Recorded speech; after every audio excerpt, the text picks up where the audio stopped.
Dans cette vidéo, on va voir ensemble comment prendre une bonne photo GoPro. On parlera bien entendu réglage, composition et aussi je te donnerai 2-3 astuces pour donner du peps à tes images. Donc si tu veux en savoir davantage, je te conseille de regarder cette vidéo jusqu'à la fin. 3, 2, 1,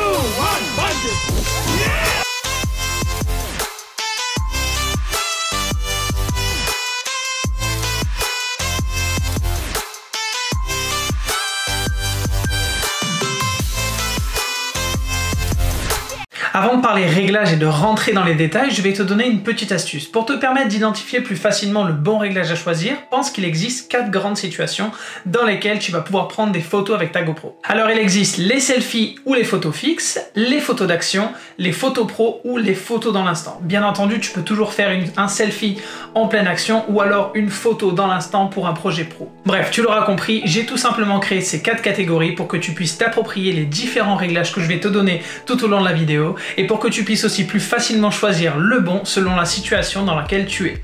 Alors il existe aussi les photos de nuit, mais bon, je reviendrai sur ce sujet plus en profondeur dans une prochaine vidéo. En ce qui concerne la première catégorie, donc les selfies et photos fixes, je te recommande tout simplement d'utiliser le mode super photo. C'est un peu comme le mode automatique sur une caméra réflexe. En gros, tu vas appuyer sur le déclencheur et la GoPro s'occupe du reste. Pour faire simple, ta caméra va analyser l'image qui est devant elle et te donner le meilleur rendu en fonction des informations qu'elle aura emmagasinées. Donc voici quelques exemples de selfies ou photos que j'ai prises avec mes caméras GoPro. Comme tu as pu le voir avec ces exemples, c'est hyper simple maintenant avec les Hero 8 ou Hero 9 de prendre des photos de super qualité. Après, libre à toi de les modifier ou de les retoucher en post-production en utilisant des applications. Personnellement, c'est ce que je fais. Je prends des photos avec mes GoPro et puis après, je les retouche avec des applications type Quick ou alors Lightroom sur mon téléphone. Voilà, c'est hyper simple et en même temps, ça te permet d'avoir un feed harmonieux dès lors que tu les postes sur Instagram. Attention par contre, quand tu choisis de prendre une super photo, tu peux contrôler uniquement la netteté de ton image et la balance des blancs. Tous les autres réglages ne sont eux pas modifiables, mais bon, quand tu choisis de faire une super photo, c'est avant tout la simplicité que tu recherches, donc voilà, faut pas trop demander.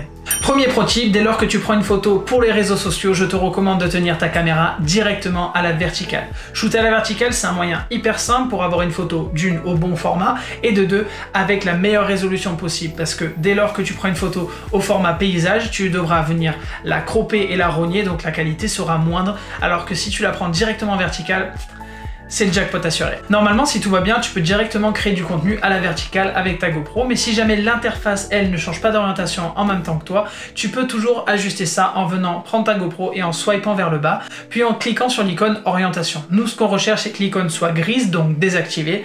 Après, du moment où elle est désactivée, tu vas pouvoir créer du contenu à l'horizontale ou à la verticale, comme tu veux. Donc en résumé, si tu es du style à pas trop te prendre la tête avec les réglages, le mode super photo est fait pour toi. Bon, c'est pas un mode à proprement parler, c'est plus un type de photo, mais tu l'auras compris, si tu veux prendre des selfies ou des photos fixes sans te prendre la tête, je te conseille super photo. Quand il s'agit de prendre des photos avec ta GoPro, sache que le réglage magique n'existe pas. Et oui, petit spoiler, mais rassure-toi quand même, j'ai des petits réglages passe-partout juste pour toi. Donc c'est parti, on rentre dans le vif du sujet. Alors surtout, prépare-toi à faire un screenshot car voici mes réglages. Comme tu peux le voir, l'obturateur, je le laisse en automatique. Ensuite, je mets la compensation de valeur d'exposition ou comp VE sur ta GoPro sur -0,5. La balance des blancs, je peux la laisser en automatique, sauf si j'ai besoin de matcher cette image-là avec d'autres images prises à des moments et à des luminosités différentes.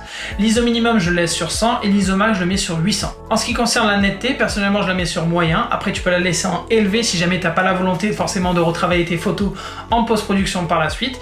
Et pareil pour la couleur, tu peux soit la laisser sur GoPro ou la passer sur plat si tu vas appliquer ta propre gestion des couleurs. Et maintenant, que faire de ces réglages? Eh bien, c'est très simple, tu vas pouvoir rentrer ces différents paramètres dans les différents modes disponibles dans ta GoPro et de là, tu vas pouvoir créer surtout un maximum de contenu sans trop te casser la tête. Tout à l'heure, on a parlé de selfie et de photos fixes, là on va parler de photos d'action. Et quand il s'agit de prendre des photos en pleine action, ton meilleur ami sera le mode rafale. C'est l'un des modes dont je me sers le plus souvent car il me permet tout simplement de cristalliser un moment hyper rapide en une série de photos. Quand tu es sur le mode rafale, tu vas avoir le choix parmi 9 fréquences de rafale possibles, dont une fréquence automatique qui elle peut te permettre de prendre jusqu'à 25 photos en une seule seconde. Mais la fréquence que j'utilise le plus souvent, c'est celle qui prend 30 photos en 3 secondes car c'est vraiment très rare que je sois déçu par la vitesse de prise de photo.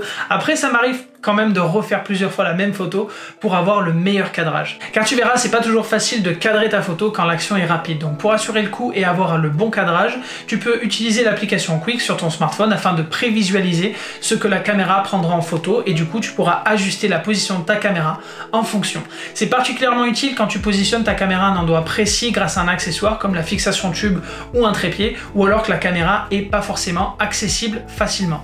Par contre, si tu as ta caméra en main, main, je te conseille de te faire un petit peu confiance et du coup de positionner ta caméra en fonction et de tout simplement regarder au préalable l'écran situé derrière ta caméra. Avec un peu de temps et de pratique, je te rassure, tu vas vite prendre le coup et tu gagneras surtout confiance en toi vis-à-vis de ton positionnement pour prendre la bonne photo. Et sinon, j'ai une petite astuce pour toi. As-tu déjà entendu parler de la règle des tiers? Si ce n'est pas le cas, je te fais un petit topo rapide. En gros, la règle des tiers, c'est une aide pour composer tes photos. Tu vas pouvoir te servir des lignes horizontales et verticales pour ajuster ton cadrage, car l'idée c'est de donner de la profondeur et du relief à ton image. Et si tu as un élément que tu peux particulièrement mettre en avant, tu peux tenter de le positionner à l'intersection de deux lignes, comme pour ces 4 points appelés points de force. Donc si tu veux cadrer tes photos correctement, je te conseille vivement d'ajouter la grille sur ta caméra GoPro. Et si tu ne sais pas comment faire, c'est très simple. Tu n'as qu'à prendre ta caméra, swiper vers le bas à nouveau et cliquer sur l'icône cette fois grille positionné juste ici. Donc c'est très simple et tu verras, une fois la grille activée, la composition de tes photos n'aura plus aucun secret pour toi et tu vas pouvoir vraiment t'amuser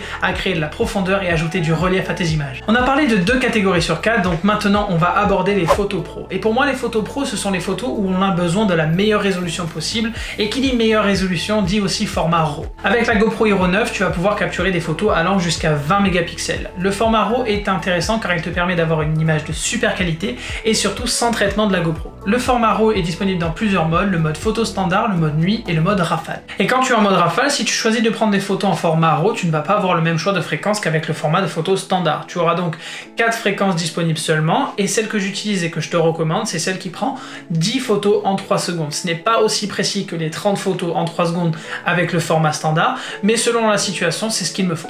Et en parlant de fréquence, ça me fait penser à la 4e catégorie de photos que j'ai évoquée au début de la vidéo, les photos dans l'instant. Ce n'est pas toujours évident de prendre une photo quand tu es en plein milieu d'une activité, mais grâce au mode timelapse photo ou accéléré, c'est un jeu d'enfant. Donc pour accéder à ce mode, c'est très simple, il te suffit juste de swiper vers la droite pour y accéder, ou alors de cliquer sur le bouton mode situé sur le côté de ta caméra jusqu'à arriver au mode accéléré. Une fois sur ce mode là, je te conseille vivement de créer d'un côté les réglages accélérés vidéo pour filmer tout ce qui est timelapse, et d'un autre côté le mode accéléré photo pour toutes tes photos dans l'instant. Et d'ailleurs, pour créer ce pré-réglage, il te suffit juste de cliquer sur le petit plus situé juste ici.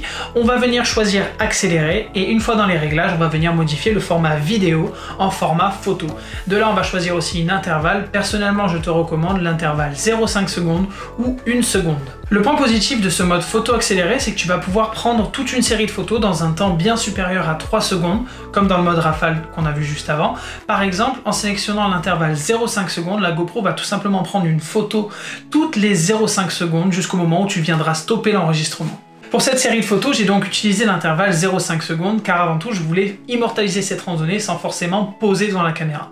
Et comme tu peux le voir, j'avais la caméra dans une main, la tête focalisée sur là où je devais aller et mon autre main et mes jambes focalisées à ne pas tomber. L'objectif de ne pas poser est rempli et le mode photo accéléré m'a donc permis de choisir les bonnes photos parmi les dizaines de photos que j'ai prises sans le moindre problème. Et une fois ces photos exportées et enregistrées sur Mural dans mon application, hop, je supprime tout et je libère l'espace sur ma carte SD. Voilà, on vient de voir les 4 grandes catégories de photos que tu peux faire à l'aide d'une GoPro, et comme tu es resté jusque là, je me suis dit pourquoi pas te donner une dernière petite astuce. Donc si tu veux voir tes photos sur les réseaux sociaux de GoPro, écoute bien ce conseil car il pourrait être utile. Porte de la couleur. L'objectif est que ton sujet sorte du lot et qu'il se démarque bien de l'arrière-plan. Par exemple, sur cette photo prise au sémaphore de Marseille, on peut voir que la majorité de l'image est dans les tons marron, beige, bleu, bref des couleurs froides, et que la veste de mon pote par contre a un beau jaune, donc une couleur chaude qui vient d'une part mettre en avant les mouvements de ses bras, mais surtout il attire l'œil de la personne qui regarde la photo. Porter de la couleur, c'est l'une des astuces qui permettra à ton contenu de sortir du lot, alors n'hésite pas à l'essayer et surtout je te souhaite bonne chance pour ton premier GoPro Award. Voilà, on est arrivé à la fin de cette vidéo, merci d'avoir regardé jusqu'au bout. En tout cas, j'espère que tu es prêt à faire de belles photos avec ta GoPro,